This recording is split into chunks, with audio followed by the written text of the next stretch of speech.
Hello everybody, welcome back. Today as well we have got you another video. In this video I'll show you how you can open a phantom wallet account. But before that please do make sure to like our video, subscribe our channel, and yes, without any further delay, let's get started.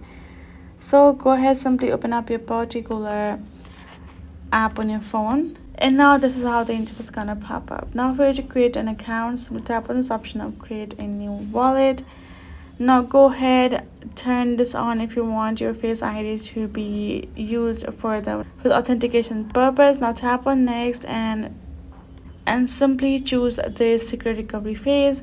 You can simply choose to copy to clipboard, like okay, I saved it somewhere. Tap on it, tap on yes. Now we're all done. Agree on terms and condition, tap on get started.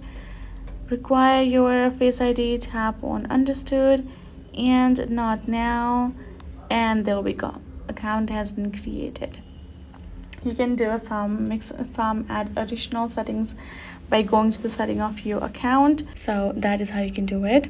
Hope this video was helpful to y'all. Thank you so much for watching, and yes, I'll see you guys in our next video.